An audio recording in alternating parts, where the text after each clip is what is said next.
tanpa dia minta, tanpa dia usaha untuk datang. Datang sendiri. Bukan kita minta datang pun, perasaan tu datang sendiri. Jadi Allah Ta'ala buat dengki tu ada dalam diri manusia. Apa tujuan dia? Untuk uji manusia. Dia bertindak tak mengikut perasaan dengki dia, ataupun dia buang perasaan tersebut dengan istighfar, taubat, doa pada Allah Ta'ala. Dengan cara dia usaha untuk tinggalkan perasaan dengki tersebut. Ustaz-ustaz dengki sama-sama ustaz-ustaz. Orang-orang agama dengki sama-sama orang agama. Orang-orang yang ada jawatan dia dengki sama-sama yang berbuat jawatan. Orang-orang meniaga dia dengki sama-sama orang meniaga. Okey? Kenapa? Allah buat dengki ni untuk uji manusia. Satu tempat je tak ada orang dengki. Jadi dalam ini beritahu apa dia? Pertama, kita mungkin rasa tak ada orang dengki dengan kita. Sebenarnya ada orang dengki dengan kita. Sebab tu Allah suruh kita minta lindung daripada orang yang dengki. Yang pertama.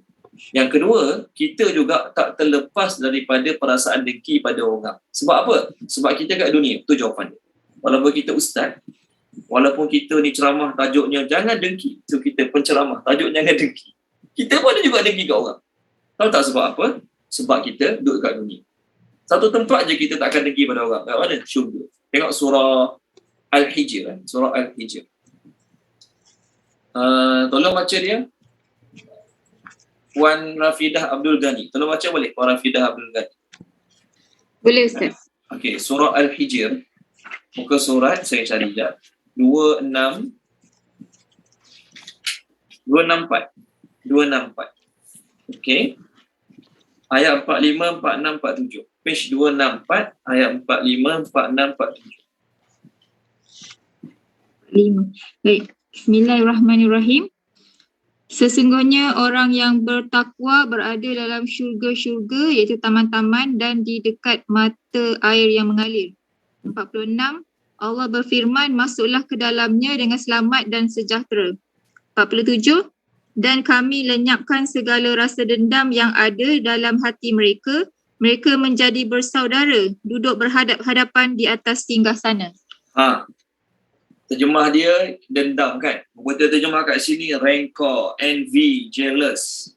Rancor, envy, jealous. Tu semua dendam, dengki, cemburu, iri hati. Okey? Kami lenyapkan apa yang ada dalam hati mereka. Yang ada perasaan tak baik dalam hati mereka, dendam, dengki, cemburu, jealous, lalu mereka jadi bersaudara. Okey? Tuan-tuan dan puan-puan, kita dengar banyak hadis Nabi SAW. Dalam Quran pun ada cerita pasal bidadari, betul kan? Kat dunia ni, walaupun dia isteri pada seorang ustaz, dia sendiri ustazah, kalau suami dia kahwin lain, boleh hidup dengan tenang tak dia? Ni sekadar perbincangan, bukan nak cerita melawak tak. Dia ustazah, dia ngajar tafsir. Okey, dia pun tahu harus poligami. Dia pun kata apa? Poligami ni harus. Dengan syarat bukan suami saya. Okey, itulah ustazah dia kata. Okey, nak ceritanya apa dia? Nak ceritanya perasaan normal. Jadi bayangkan kalau kat syurga, dia dah masuk syurga, suami dia poligami ataupun banyak bidadari, dia dengki. Syurga tak bagi dia. Syurga tak tempat tu bagi dia. Tak syurga nama dia. Duduk tempat yang hebat, mewah, segala makanan, emas, perak semua ada, tapi dengki, tak puas hati. Sebab apa? Suami dia ada perempuan lain, contoh. Tak, dalam syurga nanti, semua Allah, perasaan dengki ni Allah yang ciptakan untuk uji kita kat dunia ni. Dia masuk syurga, nanti Allah Ta'ala buang perasaan tersebut. Sekarang kat dunia ada tak? Ada perasaan. Semua orang ada perasaan. Jadi ayat ni, apa dia Allah ajar kita? Pertama, Allah Ta'ala suruh kita minta lindung daripada orang yang dengki dengan kita bila mereka bertindak. Tadi saya dah terangkan, orang yang dengki dengan kita bila mereka bertindak. Yang kedua, Allah Ta'ala nak ajar kita juga dalam ayat ini, agar kita pun jangan ada sifat dengki. Sebab sebelum perkataan dengki ni Allah guna perkataan apa? Syarri.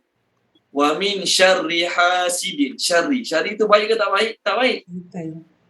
Ini nak cerita, orang dengki dengan kita tu tak baik bagi kita. Orang yang dengki dengan kita, itu tak baik bagi kita. Kita pun kalau dengki dengan orang, tak baik juga bagi kita. Itu point dia. Okay? Okay, baik. Jadi ceramah kita malam ni tajuknya dengki. Boleh? Tajuk dengki. Kita bincang sikit sebanyak tentang dengki. Apa definisi dengki? Dalam bahasa Arab, dengki ni berbunyi wa tamanna zawalun ni'mati anil mahsud wa illam yasirru lil hasid misluha.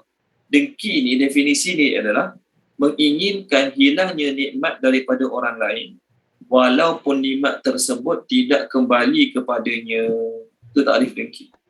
Menginginkan nikmat hilang daripada orang lain walaupun nikmat tersebut tidak kembali kepada diri dia. Orang tu ada nikmat, macam mana nak buat supaya dia hilang nikmat tersebut? Kita tak meniaga pun, orang tu meniaga. Kita nak bisnes dia bankrupt. Dalam masa yang sama, kita tak nak meniaga pun. Contohlah. Baiklah, kalau kita nak dia bankrupt, kita punya perniagaan maju tu lain pula contoh. Okey? Dia nak nikmat yang ada pada orang lain hilang, tak kisahlah nikmat tu dapat, tak dapat pada dia, tak kisah. Dari sudut bahasa, perkataan hasad ni maksudnya pindah. Perkataan hasadah ni maksudnya pindah. Apa maksud pindah? Kita nak nikmat yang ada pada orang tu, pindah. Tak kisah pindah kat aku ke pindah kat orang lain, jadi dia tak ada nikmat tu. Ni maksud dengki dari sudut bahasa. Imam Jurjani, dia buat definisi dengki. Dia kata apa dia? Al-hasadu tamanna zawalin ni'mati al-mahsudi ilal hasidi. Hasad ialah seorang yang dengki, hasad ialah keinginan hilangnya nikmat daripada seseorang kepada seorang pendengki. Orang dengki sama macam tadi lah, dia nak nikmat yang daripada seorang tu hilang. Okey. Imam Al-Kufi, nama dia seorang Imam Al-Kufi ni, dia kata apa? Hasad tu adalah ikhtilaful qalbi anin nas likathratil amwal wal amlak. Apa maksud hasad? Berbolak-baliknya hati terhadap orang lain kerana banyaknya harta dan pemilikan dia. Itu dengki tu. Kita tak senang tengok orang ada banyak duit pada kita. Kita tak senang tengok orang ada banyak harta lebih pada kita. Itu maksud dengki. Berbolak-baliknya hati. Dia panggil ikhtilaful qalbi, tu maksudnya hati tak boleh tenang. Hati tak boleh tenang tengok orang lain banyak harta pada kita, banyak harta pemilikan daripada kita. Imam At-Tahir bin Ashur, dia kata apa? Dengki itu adalah ihsasun nafsaniyun murakkabun min istihsanin ni'mati fil ghairi ma'atamanni zawaliya anhu. Dengki ni menurut Imam At-Tahir bin Ashur, dia kata perasaan dalaman yang terhasil daripada memandang kecantikan, keindahan nikmat pada orang lain. Maksudnya kalau kita tak pandang nikmat tu ada pada orang, kita tak tahu dia ada nikmat, tak adalah dengki tu. Jadi dengki itu adalah perasaan dalaman yang terhasil daripada memandang kecantikan, keindahan nikmat yang ada pada orang lain, berserta ada keinginan hilang tersebut nikmat daripadanya. Berserta tengok nikmat orang, dia ada kereta cantik, dia ada rumah cantik, okey, dalam keadaan agar macam mana nak buat supaya nikmat tu hilang daripada diri dia. Imam Ibnu Qayyim Al-Jauzi, beliau kata dengki ni ada 3 peringkat. Beliau berkata ada tiga peringkat lah. 3 peringkat. Peringkat yang pertama, dengki yang Allah tak marah. Dia kata, Imam Al-Jauzi kata, dengki yang pertama yang Allah tak marah, iaitu seorang yang ada dengki dalam hati dia, lalu dia menyembunyikannya dengan tidak melakukan apa-apa tindakan, tidak dengan hati, tidak dengan lidah dan tidak dengan tangan. Dia ada dengki dalam hati, tapi dia tidak bertindak mengikut perasaan dengki dia. Dia tak mengata ke orang, dia tak mengata kepada orang yang dia dengki, dia tak fitnah, dia tak jaja cerita-cerita tak betul. Dengan tangan, maksudnya dia tidak bertindak pukul ke, menjauhi ke, tak nak berkawan ke, tak ada. Bahkan ketika mana dia mendapati sesuatu perasaan dengki dalam hati dia, maka dia tetap bergaul dengan saudara dia tu dengan cara yang Allah Ta'ala suka. Walaupun hati dia dengki, walaupun hati dia macam ada perasaan tak senang tengok kekayaan orang tu, contoh, tapi dia ni tidak bertindak. Maksud tidak bertindak apa dia? Dia tak adalah memburukkan dia, cari promosi yang nak kenakan dia, ataupun dah mula masam muka tak nak kawan dengan dia, tak ada. Ini dengki tu ada. Tapi dia tidak menzahirkannya dengan perbuatan dan perkataan. Maka dengki ni masih lagi tak ada apa. Bukan maksudnya boleh buat baik, bagus. Tak. Allah tak tulis sebagai dosa pun lagi. Okay, minggu lepas kan, saya share sebuah hadis. Hadis yang diriwayatkan daripada Al-Hafiz Abu Ya'la. Daripada Anas bin Malik, Nabi SAW bersabda, Inna Allah tajawaza li ummati ma tahaddasat bi anfusuhum ma lam yatakallam aw ta'mal. Sesungguhnya Allah memaafkan terhadap umatku apa yang berlaku dalam hati mereka. Selagi mana dia tidak berkata-kata dan tidak bertindak melakukan sesuatu. Sekadar dalam hati, dengki itu sekadar dalam hati. Tuan-tuan dan puan-puan, kita manusia biasa, normal, ada dengki. Kadang-kadang adik-beradik, kadang-kadang dengan jiran, normal. Sama-sama imam 1, imam 2, imam 3 pun kadang ada dengki. Jadi perasaan yang datang dalam hati dengki itu, Allah tak tulis sebagai dosa lagi. Bila bertindak. Bila bertindak tu baru Allah Ta'ala tulis dosa. Okay, ini peringkat pertama. Ibn Qayyim Al-Jauzi. Peringkat yang kedua, dia kata apa dia? Peringkat yang kedua ni, teruk sikit. Dia menginginkan hilangnya nikmat yang ada pada orang lain.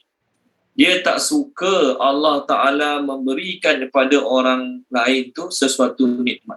Dia tak suka. Dia tak ada tengok orang tu dapat nikmat baru. Walhal, dia ni dengan orang tu, A ni dengki kat B.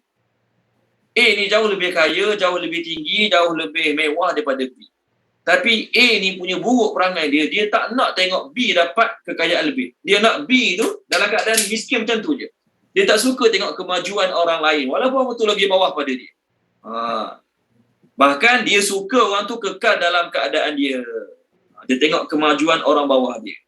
Pun dengki juga. Biasanya kita ni dengki, tuan-tuan dan puan-puan. Kita dengki pada orang yang lebih pada kita. Lebih kaya, lebih glamour, lebih apa lagi.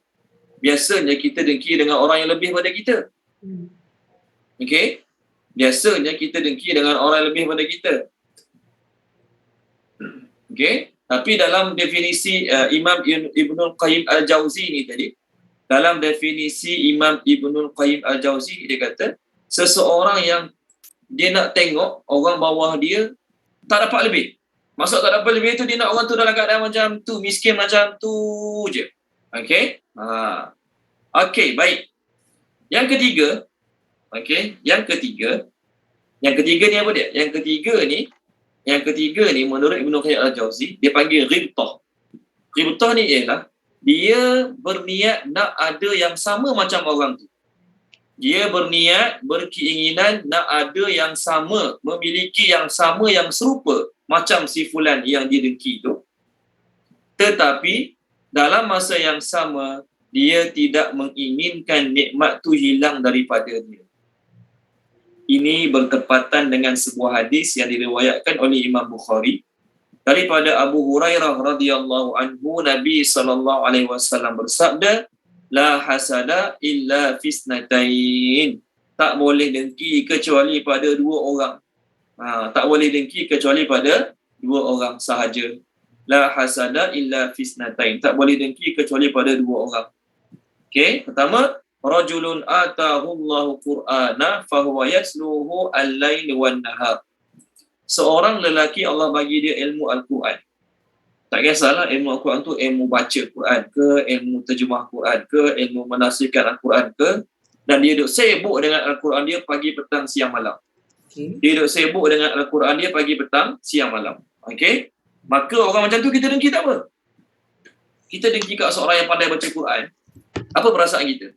Saya nak jadi pandai macam dia baca Quran. Betul kan? Saya nak jadi pandai macam dia baca Al-Quran. Betul?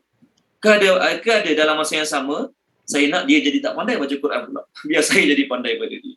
Tak ada orang jadi macam tu. Okey? Kita nak jadi pandai baca Quran macam dia. Kita nak jadi hebat baca Quran macam dia. Tapi dalam masa yang sama, kita tak nak nikmat tu hilang daripada dia. Yang kedua, Nabi SAW sambung lagi, wa rajulun atahu Allahu mala fahuwa yunfiquhu fil haqqi ana al-laili wa ana an-nahar. Dia dengki, boleh dengki pada seorang lelaki Allah bagi dia banyak harta. Allah bagi dia banyak harta, tapi dia ni duk kerja infak je. Pagi infak, petang infak, siang infak, malam infak. Maka kita dengki, kita nak jadi kaya macam dia, nak semua berinfak macam dia, tapi dalam masa yang sama, kita tak nak nikmat tersebut hilang daripada dia. Ni boleh ke tak boleh? Ni boleh. Dengki yang jenis macam ni boleh, tak jadi masalah. Bahkan disunatkan dalam bab agama. Dalam bab agama disunatkan. Dalam bab duniawi harus. Apa maksud harus? Bab duniawi, kita tengok orang tu kaya. Kita dalam masa yang sama nak jadi kaya macam dia juga. Kita nak jadi kaya dan macam dia juga. Dalam masa yang sama, kita tak nak kekayaan tersebut hilang daripada diri dia. maka ini boleh tak menjadi masalah. Imam Ghazali, tuan-tuan dan puan-puan, Imam Ghazali, dia bagi dengki ni dalam 4 kategori. Dia kata dengki ni ada 4 kategori. Lebih kurang sama macam Imam Ibn Qayyim Al-Jawzi tadi. Dia kata, seorang tu dia suka hilang nikmat daripada orang lain, walaupun nikmat tu tak sampai pada dia. Inilah tahap dengki yang paling teruk, Imam Ghazali kata. Dia tengok orang tu dapat nikmat, dia tengok orang tu dapat nikmat, dia nak nikmat tu hilang pada orang tersebut. Walaupun dia tak dapat, tak apa lah. Jadi orang tu tak dapat juga. Inilah dengki yang paling teruk sekali. Ini menurut Imam Al-Ghazali. Yang kedua, dia nak nikmat orang tu hilang dan nikmat tu kembali pada dia. Sebab dia tak boleh dapat yang sama, yang setara macam orang tu. Dia nak nikmat yang ada pada orang tu hilang, dapat kat dia. Sebab dia tak mampu nak dapat yang sama setara macam orang tu. Contoh, ni sekadar contoh. Satu jawatan tu boleh dimiliki oleh seseorang dia. Jawatan tu boleh dapat pada seseorang dia. Ke dalam satu negeri boleh ada 2 menteri besar. Menteri besar negeri sekian A, menteri besar negeri sekian B. Tak. Contoh jawatan menteri besar, seorang je boleh dapat. Okay, kita usaha macam mana pun, kita tak boleh dapat jawatan tu selagi dia ada. Jadi dia nak jawatan tu kembali pada dia. Dia jatuhkan orang tu ke, dia bunuh orang tu ke, dia sihir orang tu ke, jawatan tu dapat kat dia. Ataupun, ni sekadar contoh nak faham maksud Imam Ghazali ni. Seorang perempuan ni cantik sangat. Lalu dia kahwin dengan seorang lelaki lah. Perempuan ni cantik sangat, dia dikahwinkan dengan seorang lelaki. Jadi lelaki lain ni dengki dengan perempuan. Dia dengki dengan lelaki yang jadi suami. Dia nak juga perempuan tu. Dia nak juga perempuan yang cantik itu. Sebab mana boleh seorang perempuan cantik ada 2-3 suami kan? Maka dia nak perempuan yang cantik tu berpisah dengan suami dia, dapat kat dia balik. Ni tahap dengki tu. Ini menurut Imam Ghazali, tahap dengki. Maksudnya nikmat yang daripada orang, dia nak hilang, datang kat dia. Kalau orang tu ada kereta mahal, kita dengki, kita beli sebiji lagi boleh. Sebab ada kat pasar. Ada kat kedai jual 2-3 biji sama macam tu. Kita tak perlu nak ambil yang dia punya, kita belilah sebiji lagi yang sama macam tu. Sama harga, sama speknya, tak ada masalah. Tapi kalau perempuan tu, dia seorang. Mana ada yang sama macam ni? Jawatan tu untuk satu orang je. Mana ada dah jawatan yang kedua untuk tempat yang mana ada orang yang kedua boleh isi jawatan yang sama. Ini menurut Imam Ghazali. Yang kedua. Yang ketiga, dia tak suka perkara tersebut untuk diri dia. Dia tak nak pun perkara tu. Tetapi dia tak nak perkara yang ada pada orang tu, dia tak nak pun. Okey? Tapi dia nak nikmat yang ada pada orang tu hilang. Macam ni. Dia tak nak yang sama macam dimiliki oleh orang tu. Dia nak yang lain sikit pada orang. Jadi bila dia tak dapat sebagaimana yang dia nak, maka dia nak nikmat yang ada pada orang tu hilang agar tidak nampak perbezaan ketara antara diri dia dengan orang yang didengki. Contohnya macam ni lah. Okey. Kita satu office. Kita sama-sama satu office, sama-sama satu pangkat. Dalam office ni, kita sama-sama pakai kereta apa terbaru sekarang, contoh. Kita sama-sama pakai perotan perdana, contoh lah. Contoh. Okey. Tiba-tiba ada seorang rakan se-office kita beli kereta mahal sikit, Honda, contoh lah, beli kereta Honda mahal sikit. Honda Civic. Jadi kita dengki dia beli kereta Honda macam tu. Tapi kita tak minat Honda, kita minat brand lain, contoh. Kita tak minat Honda macam dia pakai itu, kita minat brand lain. Betul kan? Tak adalah kita kata kalau kita benci, kita dengki dia dapat Honda. Kalau dia bagi kita, kita nak. Itu maksudnya kita minat juga Honda. Kita tak minat Honda tu, kita minat brand lain. Kita pun nak usahalah buat loan, nak beli kereta brand yang mahal sikit pada Honda. Contoh BMW. Tengok loan tak lepas, kita tak dapat. Kalau loan untuk beli Honda tu, kita dapat, tapi kita tak minat. Jadi kita yang tak dapat apa yang kita nak tadi, kita nak dia pun tak dapat juga Honda. Kita pun doa, biarlah dia tak dapat loan juga. Supaya kat office kita ni ada siapa lebih pada aku. Contohlah. Nampak? Ini pun termasuk kategori dengki juga.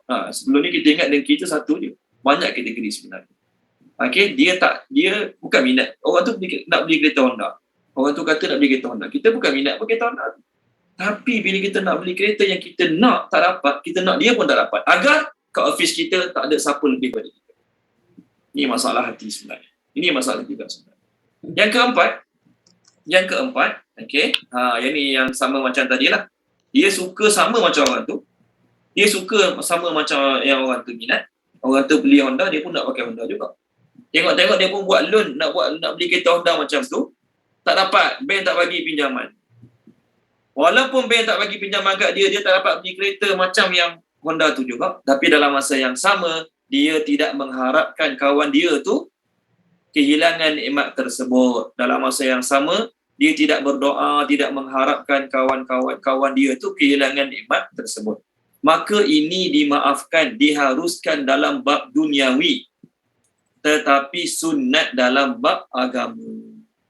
Dengki kat orang kaki tahajud, dengki kat orang yang rajin baca Quran, dengki kat orang yang seumpama sedekah, dengki kat orang yang selalu buat baik pada orang lain, dengki kat kawan-kawan yang dalam seminggu banyak kelas agama, kita 2 ke 3 kelas pun tak, 1 kelas pun tak boleh nak istiqamah. Contoh, maka dengki macam tu dengki yang dibenarkan. Okey, baik, apa sebab manusia dengki ni? Apa sebab perasaan dengki datang pada manusia? Pertama, cinta dunia yang berlebih-lebihan. Cinta dunia sangat. Cinta dunia melampau-lampau. Okey, cinta dunia melampau-lampau, sebab tu timbul perasaan dengki.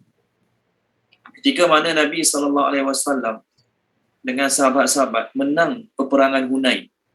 Peperangan Hunain ni berlaku lebih kurang 6 bulan setelah Nabi dapat conquer kota Mekah. Lepas Nabi dapat conquer kota Mekah, ramai orang musyrikin Mekah masuk Islam. Maksudnya kaum kerabat Nabi, saudara mara Nabi yang sebelum ni kafir. Bila Nabi dah conquer kota Mekah, mereka masuk Islam. Bila mereka masuk Islam, Nabi dengan sahabat-sahabat lama, dengan sahabat-sahabat yang baru masuk Islam ni lah, yang orang Mekah sebelum ni kafir, pergi perang dekat Hunain, lawan kabilah Bani Saqif dan juga Bani Hawazin. Ceritanya ada dalam surah At-Taubah. Surat keempat surah At-Taubah. Nantilah kita refer. Jadi ketika mana Nabi SAW menang peperangan Hunain, harta ghanimah Nabi bagi banyak pada orang Mekah. Maka ada bunyi-bunyi sumbang di kalangan penduduk Madinah, di kalangan sahabat Nabi daripada Madinah. Apa bunyi sumbang tu? Muhammad ni bagi harta ghanimah kat kaum kerabat dia. Walhal dia datang Madinah dulu, kita yang duk jaga dia, kita lindungi dia. Maka Nabi panggil semua sahabat-sahabat. Nabi kata apa kat semua sahabat-sahabat? Mana lagi untung? Dia orang bawa balik harta ghanimah, kamu balik Madinah bawa aku. Mana lagi untung? Adakah kerana duniawi yang sedikit itu kamu mencemburui mereka, dan ada di kalangan kamu mengatakan aku tidak adil? Nak ceritanya apa dah? Di kalangan sahabat-sahabat yang lemah iman ni, dalam bab harta ghanimah, walaupun Nabi yang bagi. Hari ni, kalau ada orang, kita punya majikan ke, atau kita punya ketua jabatan ke, kita boleh kata dia tak adil lah. Ni Nabi yang bagi. Yang tukang bagi harta ghanimah tu Nabi. Itu pun masih ada orang cakap tak adil. Sebab apa? Sebab salah satunya sifat cinta dunia. Cinta dunia. Kita pun kalau duduk masa tu, boleh jadi kita lagi teruk cakap belakang-belakang. Sebab kita lagi nak harta duniawi tersebut. Yang pertama, cinta dunia. Yang kedua, permusuhan. Betul lah kan? Kita bila musuh dengan seorang, kita tak nak lah tengok musuh kita berjaya. Kita dengar cerita anak-anak si Fulan tu musuh kita. Kita dengar cerita anak dia semua berjaya. Anak dia masuk sekolah tafi jadi, anak jadi doktor jadi, anak jadi pilot jadi. Kita sakit telinga dengar. Betul? Sebab permusuhan. Walhal anak dia jadi doktor, anak dia jadi engineer, anak dia jadi pilot, bukan guna duit kita pun, bukan buat peluang dengan kita pun. Tapi sebab bermusuh, apa saja yang kejayaan dia yang kita dengar, kita sakit hati. Yang ketiga, apa sebab dengki ni datang? Inginkan kemuliaan dan ketinggian. Kita nak dalam adik-beradik kita paling mulia. Kita nak dalam adik-beradik kita paling tinggi. Jadi adik-adik aku tak boleh beli kereta lagi mahal pada aku. Adik-adik aku tak boleh pergi bercuti lagi jauh pada aku. Adik-adik aku kena bercuti dalam Malaysia. Bila ada adik-adik aku mula bercuti luar negara, ni nak challenge aku lah ni. Ni nak tunjuk duit banyak ni. Padahal dalam family ni aku banyak duit sekarang. Bila adik dia sebenarnya cuti luar negara. Bila dengar adik dia cuti luar negara, maka dia bercuti lagi jauh lagi pada negara dia pergi. Siapa nak tunjuk dalam family dia lagi banyak duit pada orang lain. Dia nakkan kemuliaan, dia nakkan ketinggian. Ini sebabnya. Yang kelima, Kibir, sombong. Perasaan sombong. Perasaan sombong menyebabkan datang dengki. Contoh siapa terbaik? Contoh terbaik. Iblis lah. Iblis lah contoh terbaik. Kerana sombong dia tak nak sujud pada Nabi Adam. Dengki. Kenapa nak kena sujud pada Adam? Okey. Yang keenam ke yang ketujuh? Yang ketujuh kan. Bahasa Arab sebut al-mujawarah. Baru yang kelima kot Ustaz. Baru yang kelima kot. Baru yang kelima? Cinta dunia, permusuhan, kemuliaan dan ketinggian, sombong, baru 4 tu. Sorry, yang kelima lah. Sorry. Yang kelima, al-mujawarah al-mufalatah. Maksudnya berjiran dan bercampur. Maksudnya apa dia? Salah satu sebab kita dengki, itu bahasa Arab. Bahasa Melayu panggil apa? Kenal. Kita takkan dengki orang kita tak kenal, betul kan? Kita takkan dengki orang kita tak kenal. Kita dengki orang kita kenal lah. Keluar berita kat surat khabar ini, contoh kita semua duduk KM, seorang petani di Terengganu, okey, jadi jutawan sebab ada orang beli tanah dia dengan harga $1 juta. Wahai tanah dia tu setengah ekar je, contoh. Kita tak kenal siapa petani tu. Bukan saudara mara kita, bukan rakan seofis kita, bukan kejirinan kita. Jadi kenapa kita nak dengki dengan dia? Kita biasa dengki dengan siapa? Orang yang kita kenal. Orang yang kita berjiran. Kedai dia sebelah kedai makan kita, contohlah. Walaupun kita tak kenal siapa owner kedai, tapi kedai makan dia sebelah kedai makan kita. Contoh. Bila berjiran, bila kenal, ada hubungan, kat situ jadi dengki. Jadi satu sudut lah, kalau ikut definisi yang saya baca ni, kalau ikut definisi, maksudnya apa? Kadang-kadang tak kenal yang orang bagus juga. Kadang-kadang tak kenal yang orang ni bagus juga. Tak adalah nak dengki banyak sangat. Okay? Bukanlah maksudnya tak boleh kenal dengan orang, tak. Tapi salah satu sebab datang perasaan dengki tu, apa dia? Bila kenal. Adik-beradik. Ke ada kita dengki dengan adik-beradik orang lain? Kita ada adik-beradik kita 8 orang. Kita dengki dengan adik-beradik tu. Adik-beradik orang lain yang tak ada kaitan dengan kita. Tak ada. Kita dengki sama adik-beradik kita lah. Sebab apa? Kenal. Ada hubungan. Bergaul. Okey, baik. Apa kesan bila dengki? Tuan-tuan dan puan-puan. Kena ingat, dengki ni adalah penyebab dosa pertama berlaku kat langit. Dengki adalah penyebab dosa yang pertama berlaku di langit. Dalam surah apa ya? Dalam surah Al-Baqarah ada. Dalam surah Al-Baqarah ketika mana Allah Ta'ala suruh Nabi Adam, ketika mana Allah Ta'ala suruh malaikat-malaikat sujud pada Nabi Adam, maka tak nak sujud. Iblis tak nak sujud. Tengok surah Al-Kahfi. Surah Al-Kahfi ada ayat. Surah Al-Kahfi. Puan Nik tolong baca boleh? Puan Nik. Surah Al-Kahfi. Surah Al-Kahfi ayat muka surat 299. Ya, 299. Bukan 299. Yes, 299 ayat 50. Puan Nik, 299 ayat 50. Baca sikit. Bismillahirrahmanirrahim. Dan ingatlah ketika kami berfirman kepada para malaikat, sujudlah kamu kepada Adam. Maka mereka pun sujud kecuali Iblis. Dia adalah daripada golongan jin. Maka dia menderhakai perintah Tuhannya. Okey, cukup. Okey. Dia dengki. Kenapa Allah Ta'ala muliakan makhluk bernama Adam lebih pada dia? Sedangkan dia lagi banyak beribadat pada Allah. Sebelum ni, dia lagi lama beribadat dengan para malaikat sebelum. Jadi dosa pertama berlaku kat langit sebab dengki. Begitu juga dosa yang pertama berlaku kat bumi sebab dengki. Tuan-tuan baca boleh tu. Surah muka surat 112 surah Al-Maidah. 112. Dosa di antara Habil dan Qabil. Qabil dan Habil. Saya cari muka surat sekejap. Muka surat 112 surah Al-Maidah kan. Ayat. Okey, baik. Ayat 27. 27. Bismillahirrahmanirrahim. Dan ceritakanlah Muhammad yang sebenarnya kepada mereka tentang kisah kedua-dua putera Adam ketika mereka berdua mempersembahkan korban. Maka korban salah seorang daripada mereka berdua, Habil, diterima dan daripada yang lain, Qabil, tidak diterima. Dia, Qabil, berkata, sesungguhnya aku pasti membunuhmu. Dia, Qabil, berkata, sesungguhnya Allah hanya menerima amalan daripada orang yang bertakwa. Okey, terima kasih tuan. Nabi Adam ada 39 orang anak. Nabi Adam ada 39 orang anak. Okey. Jadi zaman Nabi Adam boleh kahwin adik-beradik.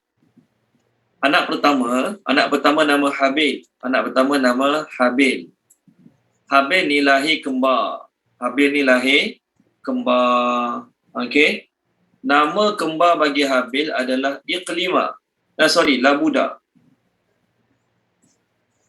Nama kembar bagi Habil adalah Labuda. Tak berapa cantik. Tak comel manalah sangat. Manakala Qabil lahir kembar juga. Pasangan kembar dia nama Iqlima. Nama-nama ni bukan dalam Quran, nama-nama ni bukan dalam hadis. Nama-nama ni kita dapat daripada riwayat Israiliyat. Dalam Bible lama, dalam Testament ada. Jadi Qabil ni pasangan kembar dia Iqlima ni cantik.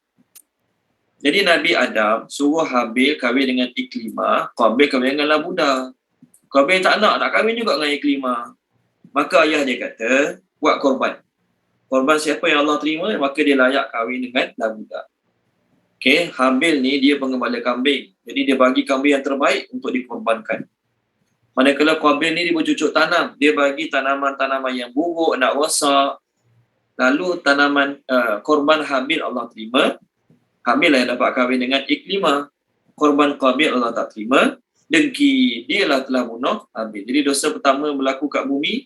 Sebab sebab Qabil bunuh Habil. Dosa pertama berlaku kat langit, tak nak sujudnya iblis pada Adam. Dan juga, jadi kita kena ingat, bila kita dengki kat orang, kita telah tiru perangai iblis, kita telah ikut jejak langkah Qabil, dan kita juga telah berperangai macam mana perangai Yahudi dan Nasrani. Boleh tak tengok surah Al-Baqarah? Tolong baca boleh, Puan Izawani, surah Al-Baqarah.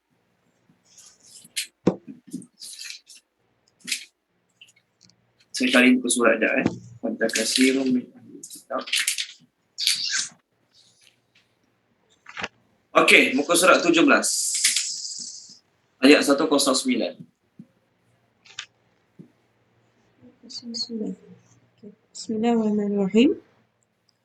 Banyak dalam kalangan ahli kitab, Yahudi dan Nasrani menginginkan agar mereka dapat mengembalikan kamu menjadi kafir setelah kamu beriman, kerana dengki yang timbul daripada diri mereka sendiri sesudah nyata bagi mereka kebenaran Nabi Muhammad SAW. Oleh itu, maafkanlah dan biarkanlah mereka sehingga Allah mendatangkan perintahnya. Sesungguhnya Allah Maha Berkuasa atas tiap-tiap sesuatu. Tuan-tuan dan puan-puan, Allah sebut dengan jelas. Ahli kitab ni, dia tahu Islam tu betul. Dia tahu Islam tu benar. Kalau bagi dia Islam tu tak betul, tak benar, biar je lah orang Islam peluk Islam.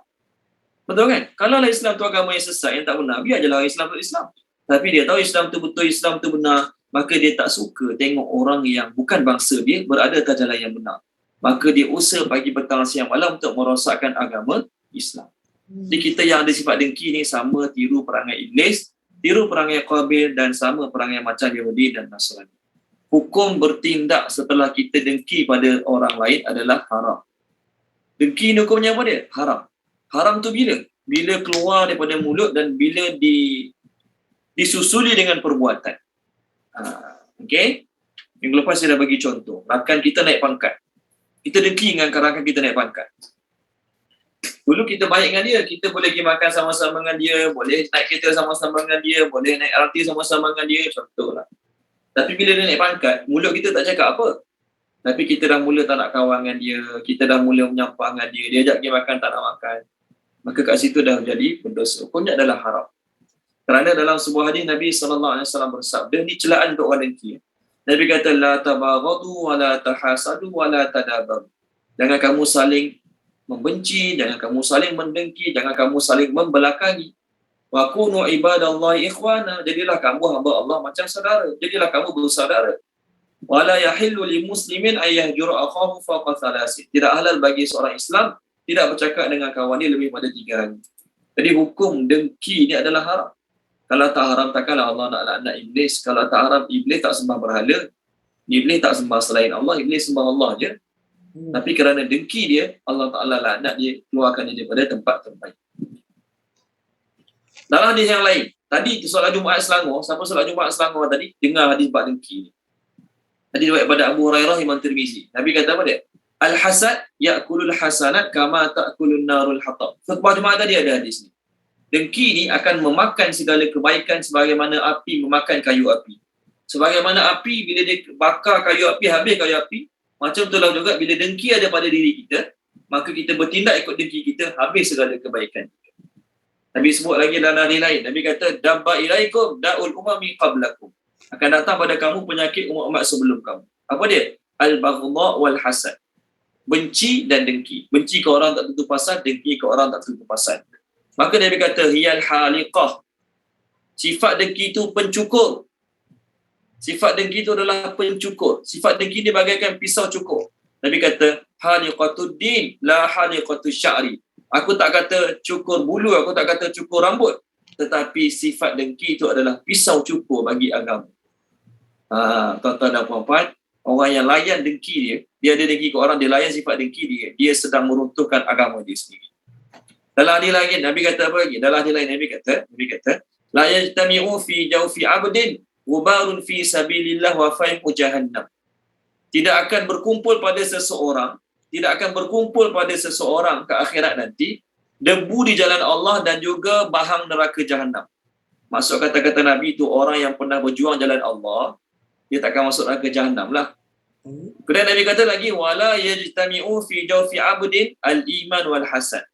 Tidak akan berkumpul dalam diri seseorang itu iman dan dengki. Maknanya orang yang beriman pada Allah dalam masa yang sama ada sifat dengki, iman dia tidak sempurna pada Allah Ta'ala. Iman dia tidak sempurna pada Allah Ta'ala. Kesan dengki apa dia? Kesan dengki yang pertama sekali ialah dia sakit hati tengok orang percaya. Tuan-tuan dan puan-puan, ayat tadi kita dah beritahu. Ayat yang dibaca oleh Puan Nik tadi. Ayat dia baca oleh Tun tadi. Orang Yahudi ni dengki. Satu ayat lagi, takrifah bab dengki ni. Orang Yahudi ni dengki pada orang Islam. Satu ayat lagi. Tengok muka surat 52. Kalau baca dia, Tuan Haji Ishak Kasim boleh? Tuan Haji Ishak Kasim, muka surat 52. Ayat berapa Ustaz? 19 ke 17? Sekejap 19. Sesungguhnya agama di sisi Allah ialah Islam. Tidaklah berselisih orang-orang yang telah diberi kitab, kecuali setelah mereka memperoleh ilmu, kerana kedengkian di antara mereka. Barang siapa engkar terhadap ayat-ayat Allah, maka sungguh Allah sangat cepat perhitungannya. Kedengkian di antara mereka. Kan? Sama macam ayat yang Tun baca untuk kita tadi. Ahli kitab ni tahu, tapi kenapa mereka memilih tak nak ikut? Sebab dengki. Sebab dengki. Patutnya Nabi terakhir, agama terakhir dapat pada kaum dia. Tengok-tengok dapat pada kaum yang mereka pandang rendah. Orang Yahudi Nasrani pandang rendah orang Arab ni. Orang Arab ni orang macam tak ada nilai lah orang Arab ni. Tengok-tengok daripada kaum yang mereka pandang rendah tu lahir seorang Nabi. Tak boleh terima. Tak boleh terima. Maka oleh kerana tak nak terima mereka, dengki. Jadi apa kesan dengki? Apa kesan dengki? Kesan dengki ni ialah mereka nak tengok orang Islam jatuh. Orang Yahudi ni ada 3 kategori. Kategori pertama memang melawan Nabi secara terang-terangan. Kategori kedua masuk Islam tapi sebagai munafik. Masuk Islam tapi sebagai munafik. Nipu lah. Depan Nabi cakap baik, belakang Nabi Masya Allah. Golongan ketiga ada tapi tak ramai. Masuk Islam, betul-betul ikhlas meluk agama Islam. Tapi tak ramai. Tengok muka surat 65. Muka surat 65. Ni kesan bila dengki ke orang.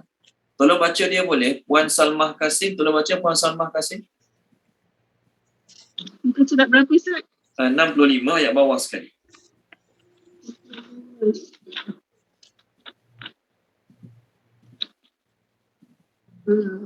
Tapi 21 ya Ustaz? 120. Sorry, maafkan saya. 120. Bismillahirrahmanirrahim. Jika kamu memperolehi kebaikan, nescaya mereka bersedih. Tetapi jika kamu ditimpa bencana, mereka bergembira kerananya. Jika kamu bersabar dan bertakwa, tipu daya mereka sedikit pun tidak dapat menyusahkan, tidak akan menyusahkanmu. Sesungguhnya Allah Maha meliputi segala apa yang mereka lakukan. Okey, terima kasih Puan Salma Kasih. Tengok ni Yahudi dengan orang Islam ni, munafik. Yang munafik Yahudi sama dalam ayat ni. Kalau kamu dapat kebaikan, sakit hati mereka. Orang Islam menang, orang Islam dapat ghanimah, orang Islam dapat conquer negara baru. Sakit hati mereka. Tapi kalau dengan orang Islam kalah, orang Islam ditindas, orang Islam kalah dalam peperangan, ditawan, dibunuh, suka hati sangat. Jadi tanda dengki.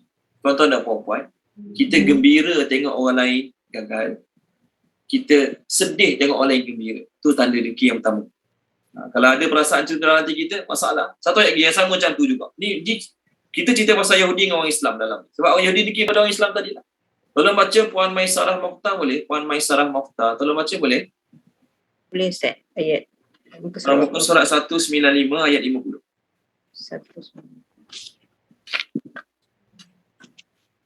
Ayat 50. Okey, bismillahirrahmanirrahim. Jika engkau Muhammad mendapat kebaikan, mereka tidak senang. Tetapi jika engkau ditimpa bencana, mereka berkata, sungguh sejak semula kami telah berhati-hati tidak pergi berperang, dan mereka berpaling dengan perasaan gembira. Terima kasih Puan Maisarah. Sama tak macam tadi? Kalau kau dapat kebaikan, mereka sakit hati, sedih tengok Nabi menang, Nabi berjaya takluk negara baru, Nabi dapat ghanimah dengan sahabat-sahabat, sedih. Tapi kalau kau ditimpa musibah, munafik-munafik ni kata apa? Mujur kita tak ikut pergi perang. Mujur sangat kita tak ikut pergi perang. Mereka pun berpaling dengan keadaan sangat gembira. Baik, yang pertama. Yang kedua, bila dengki sangat dia, apa kesan dia? Cari salah. Orang tu buat benda betul pun, orang tu buat benda salah pun dia agak salah. Tak apalah. Orang tu buat benda betul pun dia agak salah. Kerja nak kritik dia. Kerja kita dengki kat orang. Dia buat benda salah pun kita cerita salah.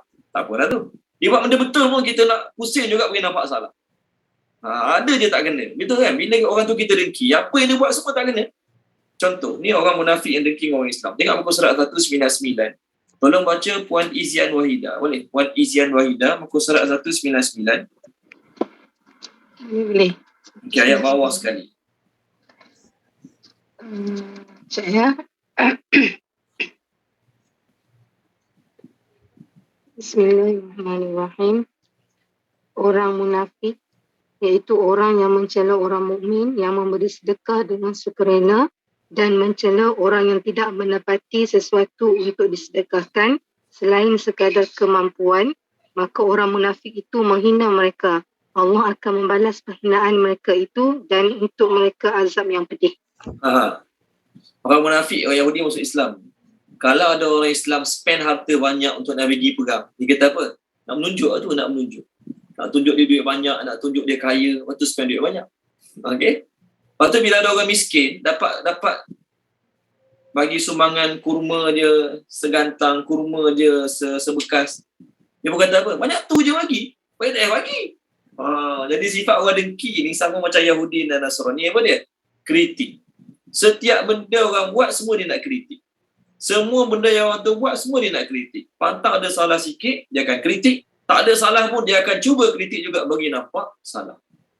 Jadi tuan-tuan dan puan-puan, kalau kita ada tanda-tanda ni, kita nak kritik je orang, kerja dia, ataupun gembira terhadap kejatuhan orang lain, gembira terhadap kegagalan orang lain, bersedih terhadap kegembiraan orang lain, maka kita dalam masalah. Baik, macam mana cara nak hilang dengki? Al-Quran ajar. Dua cara saya minta dalam Al-Quran. Tiga sebenarnya. Tapi tak apalah, kita refer dua ni dulu. Yang ketiga, dikaitkan je yang ketiga. Pertama, tengok surah An-Nisa, muka surat 80. Saya cari muka surat je. Surah Nisa ni, dia cerita kedengkian wanita-wanita sahabat kepada lelaki. Wanita-wanita sahabat ni, antaranya adalah Ummi Maktum. Beliau berkata pada Nabi, Ya Rasulullah, lelaki-lelaki ni dahlah dapat pahala lebih. Solat Jumaat dianjurkan, mereka pergi perang. Kita pun tak boleh pergi perang. Lelaki-lelaki ni dahlah dari sudut agama dapat lebih. Semayang mereka lebih pada lelaki. Pergi perang mereka dianjurkan, tidak dianjurkan pada perempuan. Dalam bab faraid pun lelaki lebih, betul kan? Dalam bab faraid pun lelaki lebih. Maka dia tanya Nabi, Allah turunkan ayat. Tengok muka surat 83. Siapa belum baca lagi? Saya rasa semua dah baca. Kecuali ada yang beritahu saya tak boleh baca sebab dalam perjalanan. Okey, tolong baca dia. Puan Oli Azira, tolong baca. Ataupun Puan Adila, boleh baca Puan Adila. Puan Adila Mastura Ibrahim, boleh tolong baca? InsyaAllah, tapi saya guna Quran.com. Boleh ke? Quran.com? Sebab tafsir bukan office. Okey, ayat berapa boleh. Ustaz? Page 83, ayat 32. Boleh ke carikan Quran.com? Ada, dah. Dan janganlah kamu terlalu mengharapkan limpah kurnia yang Allah telah berikan kepada sebahagian dari kamu untuk menjadikan mereka melebihi sebahagian orang yang lain. Tentang harta, benda, ilmu pengetahuan atau pangkat kebesaran. Kerana telah tetap orang-orang lelaki ada bahagian dari apa yang mereka usahakan dan orang-orang perempuan pula ada bahagian dari apa yang mereka usahakan. Maka berusahalah kamu dan pohonkanlah kepada Allah akan limpah kurnianya. Sesungguhnya Allah sentiasa mengetahui akan tiap-tiap sesuatu. Okey. Terima kasih Puan Adila Mastura. Cuma terjemah Puan Adila tadi, terjemah dia janganlah kamu mengharapkan. Saya tak kata terjemah tu salah, betul. Cuma saya nak terjemah yang lagi tepat kat sini, janganlah kamu dengki cemburu. Ada tak siapa-siapa Quran dia? Ada tak siapa-siapa yang Quran dia ayat 32 surah An-Nisa ni terjemah jangan dengki cemburu? Ada tak siapa-siapa? Kalau ada tolong ambilkan bagi tahu. Ada Ustaz iri hati. Yes, Tuan Haji. Yes, iri hati. Terima kasih Tuan Haji Ishak Kasim. Puan Izin Wahidah pun iri hati juga. Tuan Haji Ishak tolong baca Tuan Haji Ishak. Dan janganlah kamu iri hati terhadap kurnia yang telah dilebihkan Allah kepada sebahagian kamu atas sebahagian yang lain. Kerana bagi lelaki ada bahagian dari apa yang mereka usahakan dan bagi perempuan pun ada bahagian dari apa yang mereka usahakan. Mohonlah kepada Allah sebahagian dari kurnianya. Sungguh Allah Maha mengetahui segala sesuatu. Okey, terima kasih Tuan Haji Ishak Kasim. Saya tak kata terjemah Puan Adila tu salah. Puan Adila Mastura, jangan pandai buang pula Quran tu. Okey. Baik. Buang Quran tu ke apa, jangan pula lah. Okay. Saya tak kata terjemah Puan Adila tu salah. Cuma kat sini lagi tepat jangan dengki. Walaupun dengki kat sini, dengki ni Allah turunkan ayat dengki dalam bab agama. Maka Allah Ta'ala beritahu dalam ayat ni, orang yang dengki, jangan dengki. Sebab apa? Allah Ta'ala dah bagi dah portion untuk lelaki, dah bagi dah bahagian tertentu untuk wanita. Jadi kamu yang dengki nak lebih, apa cara dia? Was'alullaha min fadli. Mintalah dengan Allah. Kita tengok orang tu lebih, siapa yang bagi dia lebih? Allah lah kan? Allah tak boleh bagi kita lebih. Allah hanya mampu buat dia kaya. Allah tak mampu buat kita kaya. Macam tu? Tak. Allah Ta'ala mampu untuk buat segala-galanya. Ini sebagaimana Allah buat dia kaya. Kita mintalah dengan Allah. Jadi ayatnya nak beritahu, cara nak hilang dengki apa dia? Minta pada Allah. Kita dengki orang tu kaya, minta pada Allah nak kaya. Kita dengki tengok anak-anak orang tu pandai, kita mintalah pada Allah agar anak-anak kita pandai. Contoh. Kenapa nak mendengki dia? Itu cara kita nak hilang dengki yang pertama. Yang kedua, cara nak hilangkan dengki apa dia? Cara nak hilangkan dengki yang kedua ialah doa pada Allah. Patutnya yang terakhir lah, tapi saya nak refer Al-Quran dulu. Sebelum nak cerita benda lain, saya refer Al-Quran dulu. Yang kedua, cara nak hilangkan dengki ialah doa pada Allah agar Allah Ta'ala hilangkan perasaan dengki daripada diri kita. Doa dia kat mana? Surah Al-Hasyr, muka surat 547. Muka surat 547 ayat 10. Jadi kita amalkan doa ni. Kalau kita ada dengki ke orang teruk-teruk sangat, amalkanlah doa ni. Tolong baca dia, Puan Noli. Puan Noli Azira tolong baca. 547 ayat atas kan. Bismillahirrahmanirrahim. Dan orang-orang yang datang sesudah mereka, Muhajirin dan Ansar, mereka berdoa, Ya Tuhan kami, ampunilah kami dan saudara-saudari kami yang telah beriman lebih dahulu dari kami. Dan janganlah engkau tanamkan kedengkian dalam hati kami terhadap orang-orang yang beriman. Ya Tuhan kami, sungguh engkau Maha Penyantun, Maha Penyayang. Janganlah kau tanamkan dalam diri kami perasaan dengki pada orang yang beriman. Ini doa ni. Pertama minta pada Allah, apa kita dengki? Pertama apa kita dengki? Kita dengki dia duit banyak, minta pada Allah nak duit banyak. Kita dengki dia anak-anak pandai, minta pada Allah agar anak kita pandai. Yang kedua, baca doa ni. Baca doa ni agar kita tak ada perasaan dengki pada orang lain. Yang ketiga, usahakan sifat-sifat mahmudah dalam hati. Masukkan sifat-sifat mahmudah dalam hati. Antaranya apa dia? Taqwa, sabar dan redha. Bila dalam hati ada sifat takwa, takwa tahu dengki tu tak boleh, maka dia akan usaha untuk hilangkan dengki dia. Sabar. Apa maksud sabar? Tak apalah, Allah tak bagi, Allah suruh sabar. Dia tu usaha sikit dapat banyak. Aku usaha banyak dah, tak dapat macam dia lagi. Tak apa, Allah tak bagi pahala, aku sabar. Jadi yang ketiga ni maksudnya, masukkan sifat-sifat mahmudah dalam hati. Apa dia sifat mahmudah dalam hati? Taqwa, sabar dan redha. Ada setengah kitab dia pisahkan. Nombor 3 taqwa, nombor 4 sabar, nombor 5 redha. Kitab ni dia sekalikan terus. Masukkan sifat-sifat mahmudah dalam hati. Taqwa, sabar, redha. Ada taqwa, ada sabar, ada redha. No problem. Orang lain lagi kaya pada aku, tak ada masalah. Orang lain, anak dia lagi pandai pada anak aku, tak ada masalah. Orang lain keluarga dia semua berjaya, anak-anak aku tak berjaya mana pun, tak ada masalah. Redha, sabar. Yang ketiga. Yang keempat ni bagus. Menunaikan hak-hak kepada orang yang kita dengki. Ini bagus ni. Cara nak elak dengki ni. Menunaikan hak-hak pada orang kita dengki. Tuan-tuan dan puan-puan, orang yang kita dengki ni, tak bagi salam pun berat mulut, betul kan? Orang yang kita dengki, orang yang kita cemburu, orang yang kita dengki dengan dia, cemburu dengan dia, kita nak senyum kat dia. Jangan harap nak senyum kat dia. Maka, kita tunaikan hak-hak yang patut kita tunaikan. Apa hak dia? Kalau jumpa, bagi salam. Kalau dia susah, kita tolong. Kalau dia sakit, kita ziarah. Kalau ada kematian dalam family dia, kita pergi ke ziarah. Pergi ziarah ataupun pergi mengiringi jenazah keluarga dia. Orang yang dengki, dia nak bagi salam tak pada orang dia dengki. Jangan harap. Orang yang dengki, musuh dia sakit, dia nak pergi ziarah. Kita dengki dengan si fulan tu sakit masuk hospital, kita nak pergi ziarah. Mana ada kita duk guling kat rumah gembira, dekat musuh kita dengki, orang sakit. Jadi menunaikan hak pada orang kita dengki ni maksudnya apa dia? Kita buat sebalik pada apa nafsu kita nak. Itu maksud dia. Menunaikan hak-hak pada orang yang kita dengki maksudnya kita buat berlawanan dengan apa nafsu kita nak. Kita dengki dengan si fulan, nafsu kita nak tak kita bagi salam kat dia? Nafsu kita tak nak, betul kan? Paksa juga bagi salam. Assalamualaikum. Kita dengki bagi salam. Kita dengki dengan si fulan, nafsu kita nak tak kita senyum kat dia? Jangan harap. Kita jumpa senyum juga kat dia.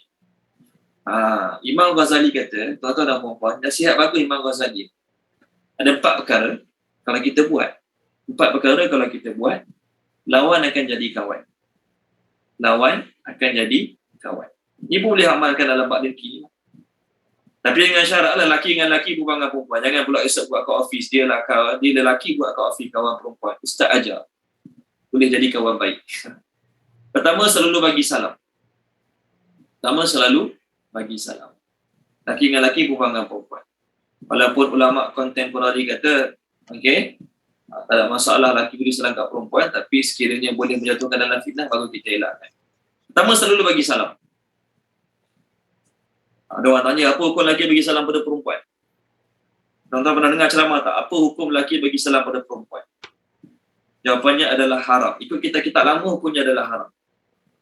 Betul? Setuju tak? Memang haram. Zaman sekarang sesuai tak guna perkataan haram tu? Hukum lelaki bagi salam pada perempuan hukumnya haram. Sekarang sesuai tak sesuai? Saya kerja office, contohlah saya kerja office, bos besar saya perempuan. Majikan saya perempuan. Bos besar jabatan saya perempuan. Dia panggil saya masuk office. Saya pun masuk kafe, buka pintu, masuk. Dia bertanya, kenapa tak bagi salam?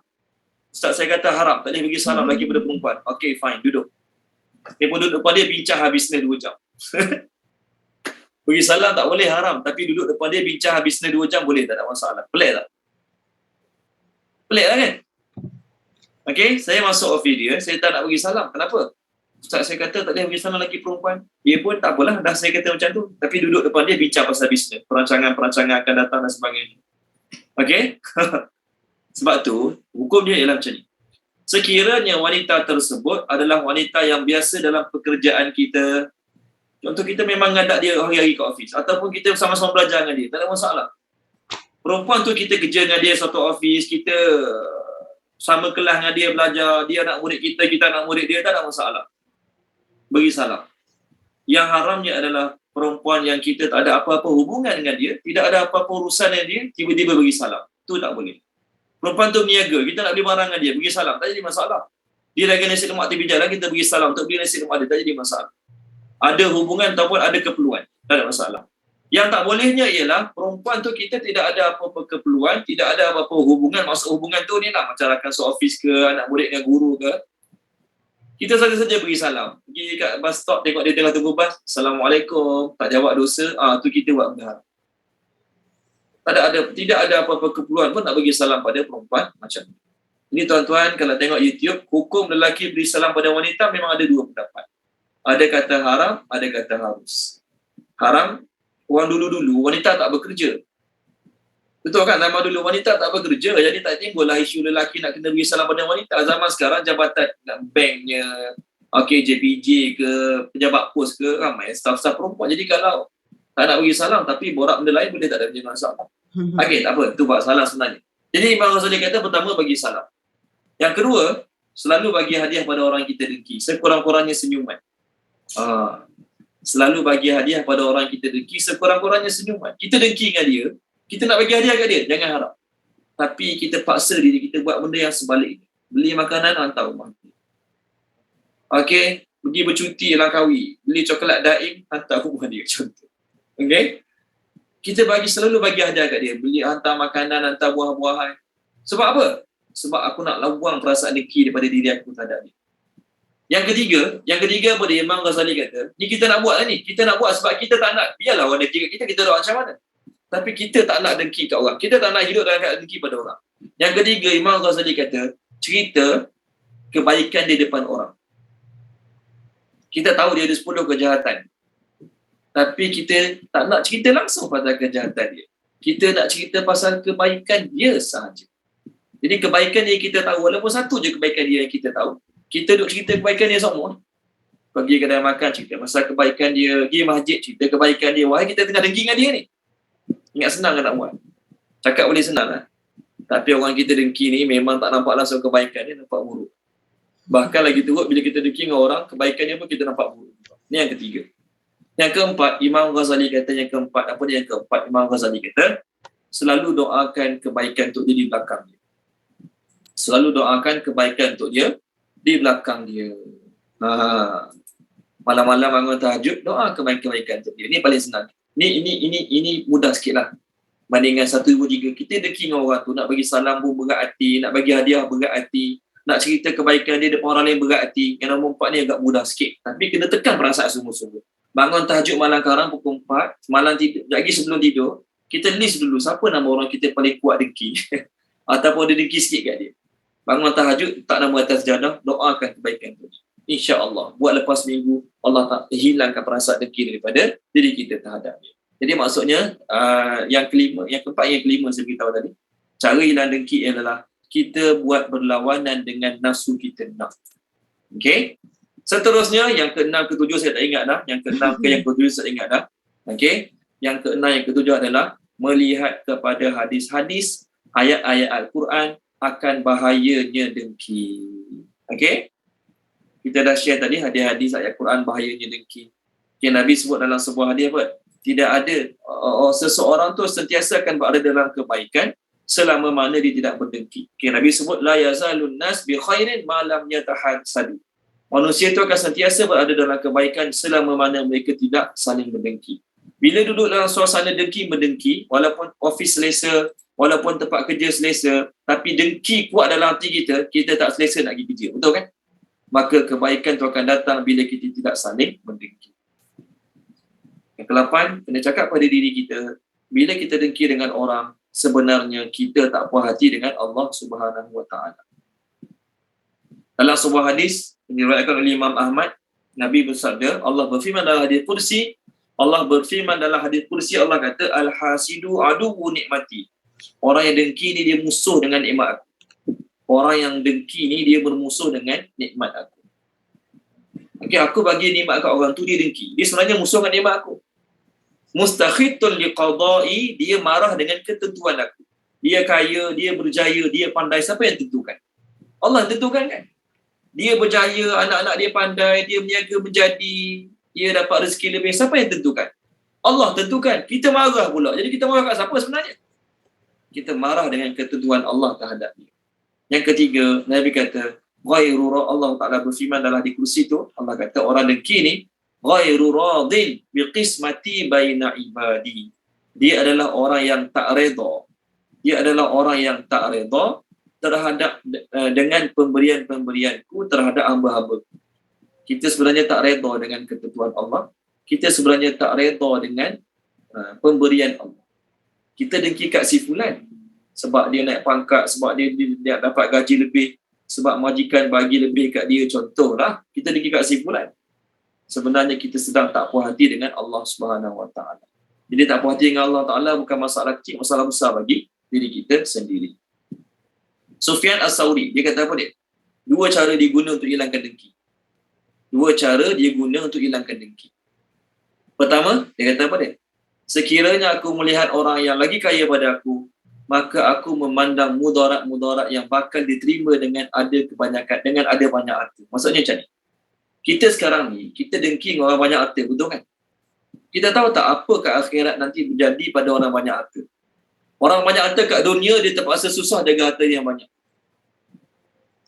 Orang rumah buruk, nak balik kampung, tinggal bodoh je rumah dia. Okay? Sebab tak ada orang curi nak masuk rumah dia, tak ada harta. Betul kan? Kita tak risau, rumah kita buruk, rumah kita kecil. Siapa nak masuk rumah kita? Pencuri masuk rumah kita dapat periuk nasi elektrik je lah. Yang beli kat Maidin kena RM10. Itu je lah benda paling mahal dalam rumah kita. Contoh. Tapi orang kaya-kaya, rumahnya besar, dalam rumah ada macam-macam. Dia risau nak tinggal rumah dia. Nak balik kampung, risau. Sebab apa? Takut pencuri masuk ambil barang-barang dalam rumah dia. Contoh. Jadi Sufyan As-Sauri kata, aku memandang kesusahan-kesusahan ataupun kita kata nak panggil kesusahan tak kesusahan. Aku memandang bebanan-bebanan yang diterima, yang ada bagi orang yang banyak harta tadi. Maksudnya macam ni. Dia pujuk diri dia lah. Kenapa aku nak dengki dengan dia? Aku tak ada harta banyak. Dia harta banyak susah nak jaga, susah nak maintain, susah. Betul kan? Nak jaga susah, nak maintain susah, nak kawal susah. Aku tak ada masalah. Aku sepijit motor sejak kereta. Jadi setiap tahun aku kena hanya renew. Take motor satu, kereta satu. Dah tak pernah kepada. Dia kereta 4 biji, motor 5 biji. Contoh. Jadi Sufyan As-Sauri kata, aku bila dengki kat seseorang, aku pandang perkara-perkara, nak panggil apa sesuai bahasa Melayu kan? Nak kata negatif bukan negatif benda tu. Okay? Aku pandang, bila aku dengki dengan seseorang, aku pandang perkara-perkara yang menyusahkan dia kat dunia dan kat akhirat. Kat dunia susah nak jaga harta, kat akhirat orang banyak harta akan lambat masuk syurga, betul kan? Kat akhirat nanti orang yang banyak harta akan lambat masuk syurga. Kerana hartanya dihisap lama banding orang miskin. Jadi Sufyan As-Sauri kata, kenapa aku nak dengki dengan orang banyak harta sedangkan banyak harta tu menjadi penyebab dia lambat masuk syurga? Cuma saya ingatkan, kata-kata Sufyan As-Sauri ni dia cakap pada diri dia agar dia tak dengki kat orang. Jangan pula kita pergi kat orang kaya, esok jumpa orang kaya, awak tahu tak rezeki awak ada ni menyusahkan awak dunia akhirat. Ustaz saya kata semalam. Tu bukan saya ajar awak macam tu. Ustaz Uzaifah ajar semalam, orang kaya ni dunia susah, akhirat lagi susah. Itu macam mana? Bagi saya. Okay. Jadi Sufyan As-Sauri kata, dia dengki kat orang, dia pandang keburukan-keburukan di sebalik banyak harta tersebut. Okay. Tujuan dia apa dia? Tujuan dia nak ubat hati dia. Bukan nak mengendakan orang tu, nak buat orang tu tak puas hati. Okay, sebab tu saya kata, kata-kata dia ni untuk pujuk diri dia. Yang kedua, apa dia buat? Apa Sufyan As-Sauri kata? Dia kata apa? Sekiranya seseorang tu ahli syurga, sekiranya orang yang aku dengki tu ahli syurga, kan? Patutkah aku dengki dengan duniawi dia? Tengok, bagus tak ayat dia? Sekiranya seseorang yang aku dengki itu ahli syurga, patutkah aku dengki dengan duniawi dia? Yang aku patut dengki adalah dengan syurga dia, bukan duniawi dia ni. Sekiranya seorang tu ahli syurga, kat akhirat nanti Allah takdirkan dia masuk syurga. Jadi aku patut dengki dengan dunia dia sekarang ke dengan syurga dia nanti kat akhirat? Dengan syurga dia tu lah aku patut dengki. Jadi dunia dia ada apa sangat? Benda yang akan dia tinggal semua. Aku tak perlu dengki langsung dengan dunia dia. Ini cara Abu Sufyan. Secara Sufyan As-Sauri pujuk hati dia. Yang kedua, dia kata apa lagi? Yang kedua, seterusnya, kalaulah orang tu ahli neraka. Kalaulah seseorang tu ahli neraka. Kat akhirat nanti Allah takdirkan dia masuk neraka. Patutkah aku dengki dengan duniawi dia? Esok orang tu nak dihukum gantung sampai mati. Hari ni dia dapat duit 100,000, dapat makan makanan paling sedap, orang bagi dia emas permata, orang bagi dia barang kemas banyak-banyak. Esok dia nak mati. Kita dengki kat dia. Biarlah dia dapat apa saja hari ni, esok dia nak mati dah. Betul kan? Hari ni biarlah dia dapat makanan paling sedap, minuman paling sedap. Tak kisah pun, sebab esok dia nak mati dah. Jadi Sufyan As-Sauri kata, ini cara aku nak pujuk bila aku dengki kat orang. Pertama, aku pandangkan keburukan-keburukan yang bakal dihadapi oleh orang banyak harta, yang pertama. Yang kedua ialah, sekiranya dia ahli syurga, aku tak patut dengki dengan dunia dia. Aku lagi patut dengki dengan syurga yang dia bakal dapat. Sekiranya ahli neraka, sekiranya dia itu ahli neraka, patutkah aku dengki dengan dunia dia? Biarlah dia senang gila kat dunia ni. Biarlah dia kaya sangat-sangat kat dunia ni. Sebab kat akhirat dia masuk neraka. Jadi maksud Sufyan As-Sauri apa dia? Bukan kita nak sangka buruk kat orang, dia ahli syurga dari neraka, bukan. Maksud dia apa dia? Aku tak perlu dengki langsung pun dengan apa-apa yang ada pada orang ramai kat dunia ni. Kerana matlamat kita akhirat. Tujuan kita akhirat. Orang patut kita dengki siapa dia? Orang dah 20 tahun tak pernah tinggal tahajud. Tu kita patut dengki. Orang yang dah 40 tahun tak pernah miss solat berjemaah, itu patut kita dengki. Orang yang setiap tahun khatam 12 kali Quran, setiap bulan khatam Quran sekali, itu patut kita dengki. Tu yang patut kita dengki. Cemburu kita nak kejar jadi macam dia. Bukan harta. Harta akan ditinggalkan. Harta tak akan bantu ke akhirat. Tapi Quran yang dia baca hari-hari, tahajud yang dia istiqamah hari, itu dapat bantu dia ke akhirat. Kita pun nak jadi macam dia. Itu patut kita dengki. Okey, baik. Jadi tuan-tuan dan puan-puan, kita dah bincang bab dengki. Pertama, bahaya dengki bila orang dengki kat kita. Yang kedua, bahaya juga bila kita dengki kat orang. Yang ketiga, apa dia nak beritahu? Kita sebaik-baiknya, seboleh-bolehnya, jangan mendedahkan diri kita untuk didengki oleh orang lain. Saya ulang balik. Kita sebaik-baiknya, jangan mendedahkan diri kita untuk dicemburui oleh orang lain. Nabi Yusuf, dia mimpi. Apa mimpi Nabi Yusuf? Dia mimpi ada 11 bintang dengan bulan, dengan matahari sujud kat dia. Mimpi itu baik ke tak baik? Baiklah kan? Apa kata Nabi Yaakob terhadap mimpi Nabi Yusuf? Tolong baca Puan Zakiah boleh? Puan Nur Zakiah tolong baca. Muka surat. Saya cari sekejap. Page pertama surah Yusuf. Muka surat 236, 235 ayat 4 ayat 5. Ini nasihat yang sangat baik. 235 ayat 4 ayat 5.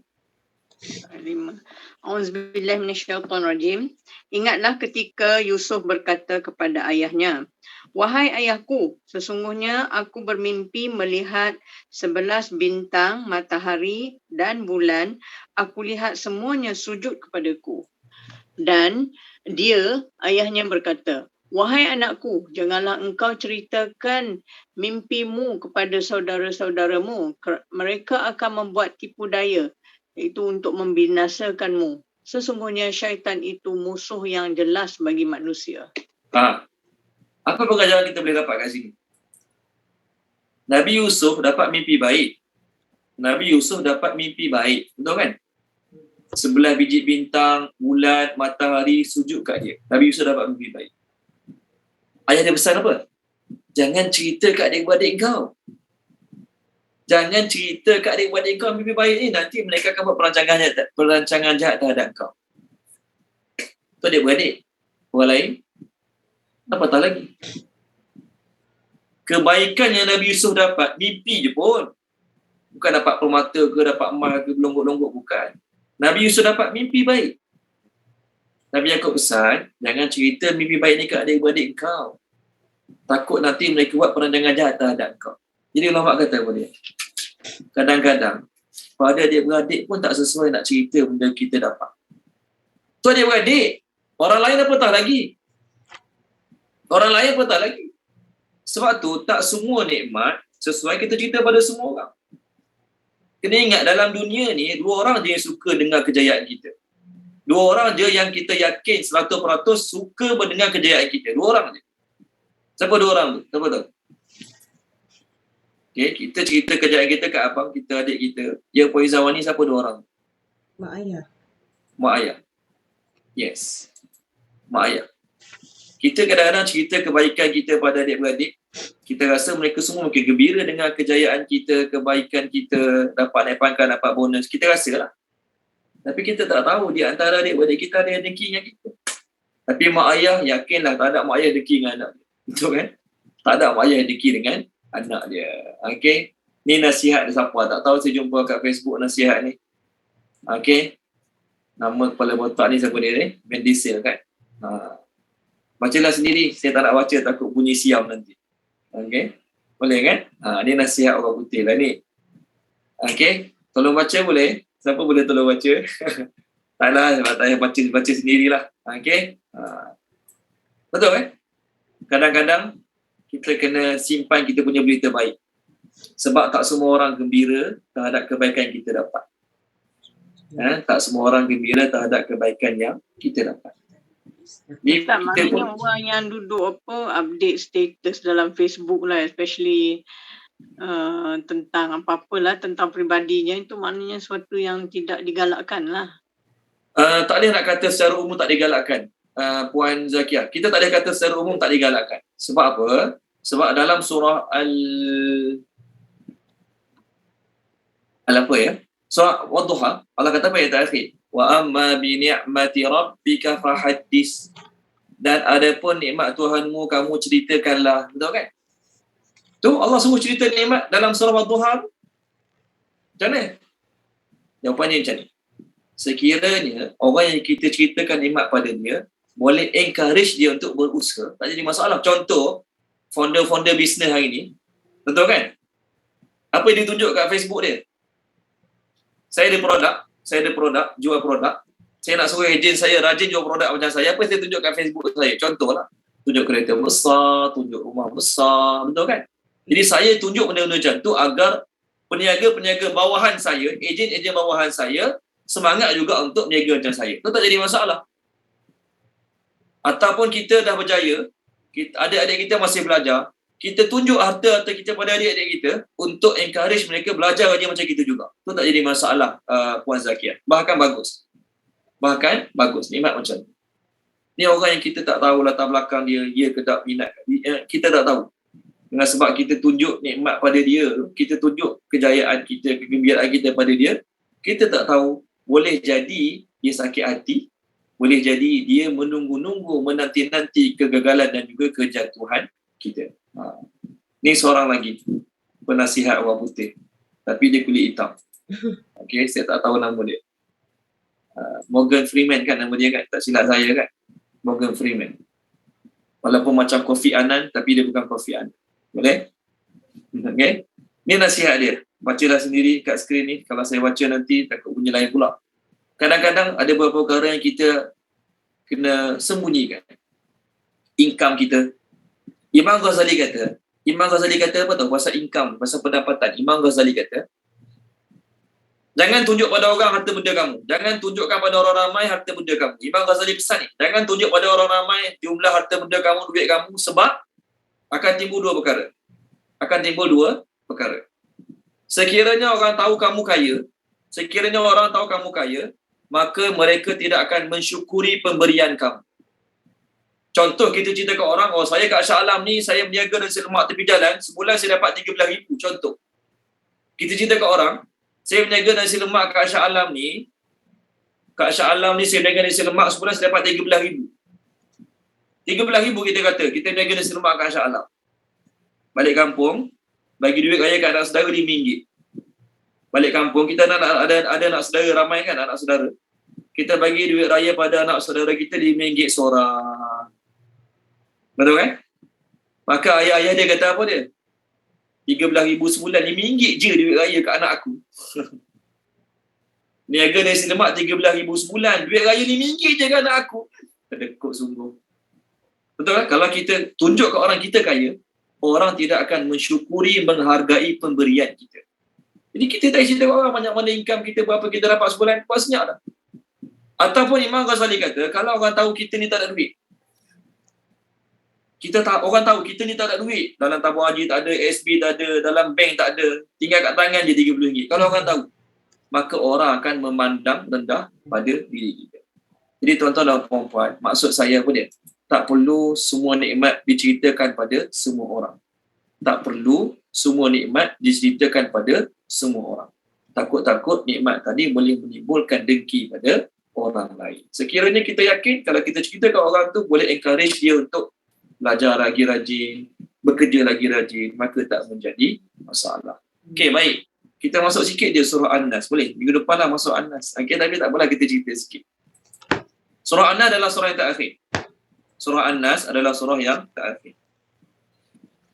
Surah ni surah yang ke-114, surah terakhir. Surah diturunkan setelah surah Al-Falaq. Kenapa setelah surah Al-Falaq? Dua-dua surah yang turun sekaligus. Okey, surah yang ke-21, surah setelah surah Al-Falaq, surah Makkiyah. Surah Makkiyah. Okey, mengandungi 6 ayat. Jadi, Yahudi yang sihir Nabi itu namanya Labid bin A'sam. Namanya Labid bin Al-A'sam. Dia telah menyihir Nabi SAW dengan menggunakan apa?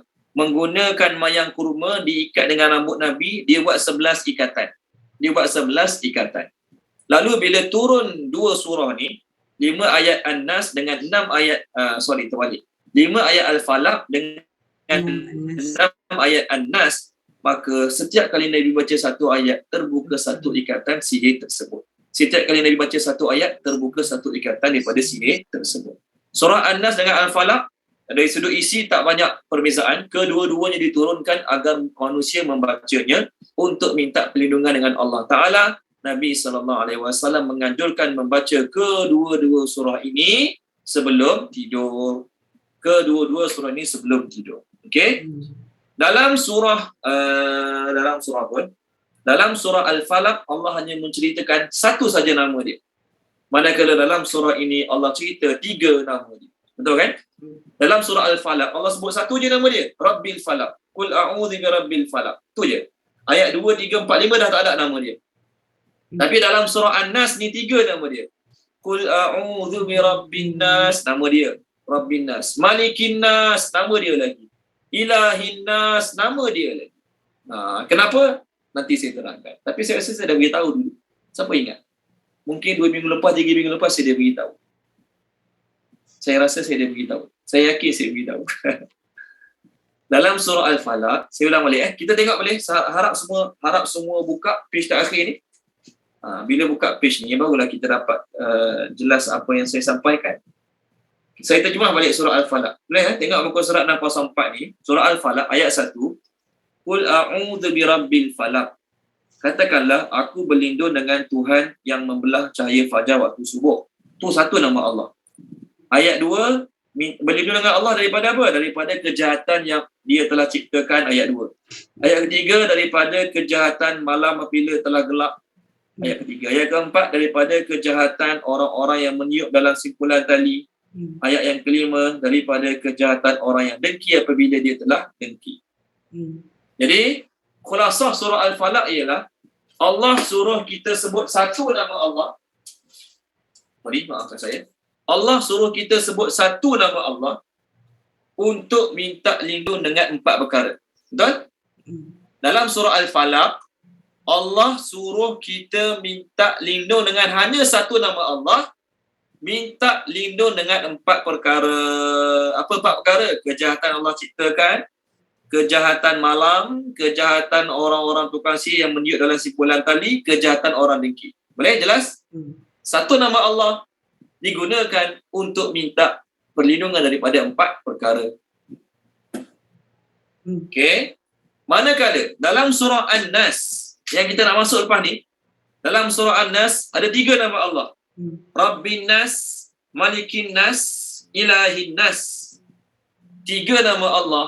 Allah suruh kita sebut 3 nama Allah untuk minta lindung daripada satu perkara.